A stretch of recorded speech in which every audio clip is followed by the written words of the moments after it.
Have you ever felt that nagging doubt, that unsettling feeling that someone isn't being entirely truthful with you? It's a common experience, and often it's not just what they say, but how they question you that can reveal their deceptive intentions.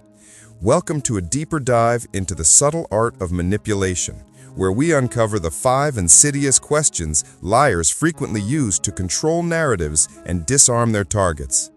Liars are masters of deflection. They don't just speak untruths, they weave a web of confusion, often using carefully crafted questions to shift blame, sow doubt, and keep you from uncovering their deception. Understanding these tactics isn't about becoming paranoid. It's about empowering yourself to recognize the signs and protect your peace of mind. Let's break down these manipulative questions one by one. Question 1. Why are you being so sensitive?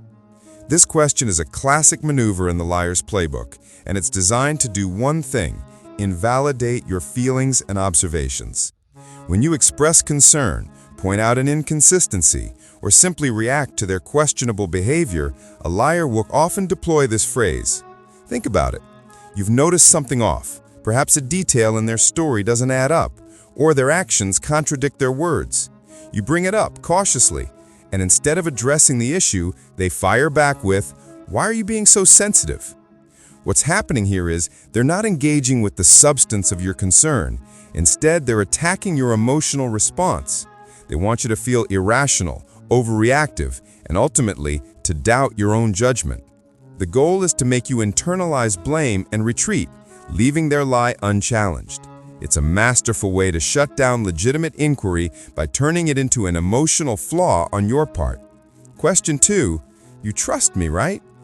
This question, while seemingly innocuous on the surface, is a powerful tool for emotional blackmail. It's a trap, and if you're not careful, it can force you into a corner where your honesty is pitted against your loyalty. When a liar asks, "You trust me, right?" they're often setting the stage for a request that pushes boundaries, or they're trying to preempt your skepticism about something they're about to say or have just said. If you don't trust them, the implied message is that you're the problem in the relationship. This question puts immense pressure on you. To say no could imply a broken relationship, a lack of faith, or even an accusation.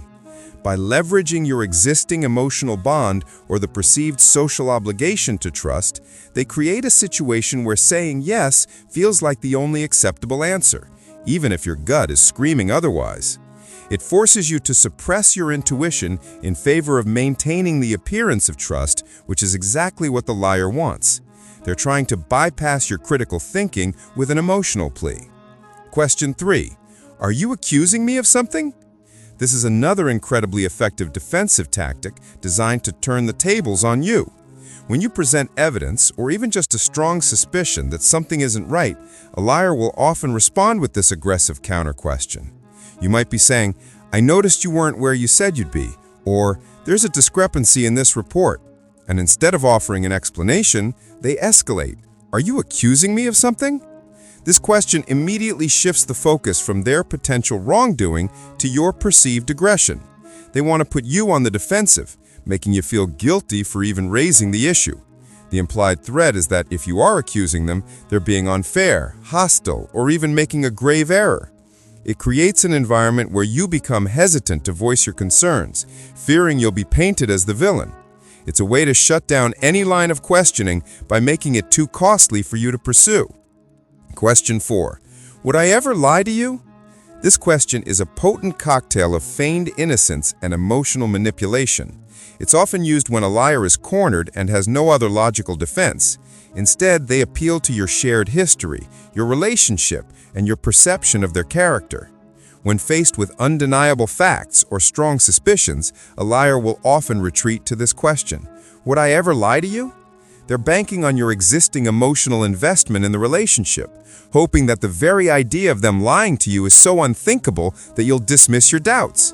This isn't a genuine question seeking reassurance. It's a rhetorical weapon designed to invoke guilt and self-doubt in you.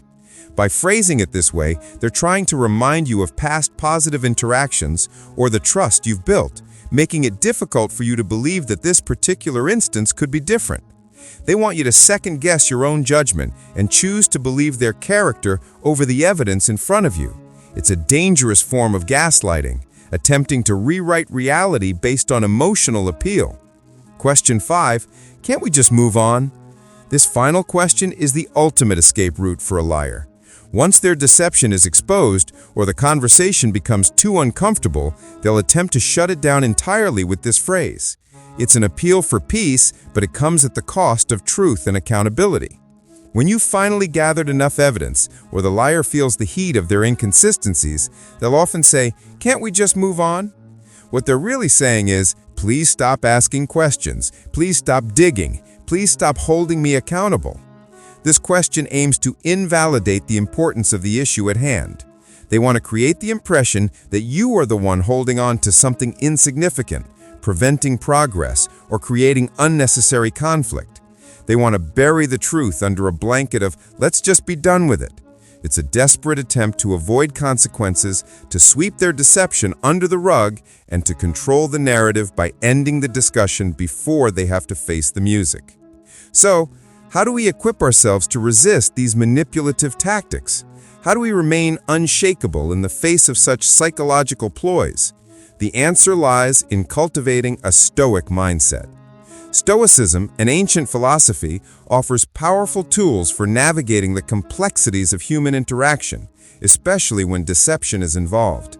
It teaches us to distinguish between what we can control and what we cannot. We cannot control whether someone chooses to lie, but we can control our reactions and our internal state. Here's how a Stoic mindset helps. Emotional detachment. Instead of reacting with anger, hurt, or defensiveness, a Stoic approach encourages you to observe the situation with a calm, rational mind. When a liar tries to trigger your emotions, "Why are you being so sensitive?" you can acknowledge your feelings without being consumed by them. You can think, "This is an attempt to invalidate me. I will not fall for it." Focus on facts, not feelings. Stoics prioritize reason. When someone asks, "You trust me, right?" or "Would I ever lie to you?" a Stoic mind would bypass the emotional plea and return to the objective facts. "My trust is built on actions, and these actions are inconsistent," you might silently tell yourself. Inner fortress. A Stoic builds an inner fortress of self-worth and conviction. When a liar tries to turn the tables, "Are you accusing me?" you are grounded in your purpose. Your intention isn't to accuse, but to seek truth and clarity. You understand that their deflection is a tactic, not a reflection of your character. Acceptance of what is. While it's hard to accept that someone you care about might lie, Stoicism helps you acknowledge the reality of the situation without dwelling on how you wish it were. This acceptance allows you to make clear, rational decisions about how to proceed rather than being stuck in denial or despair. Setting boundaries. A Stoic recognizes the importance of protecting their peace and integrity. When a liar attempts to sweep things under the rug with, "Can't we just move on?" a Stoic would understand that true moving on requires accountability and resolution. They would calmly but firmly state, "We can move on once this issue is truthfully addressed." Recognizing these manipulative questions is the first step.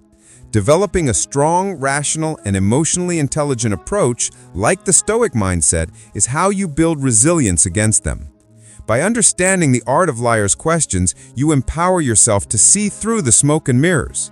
You learn to trust your instincts, prioritize facts over emotional appeals, and protect your mental and emotional well-being. Don't let others dictate your reality or shame you for seeking the truth. Remain vigilant, remain rational, and remain unshakable. Your peace of mind is too valuable to be manipulated away.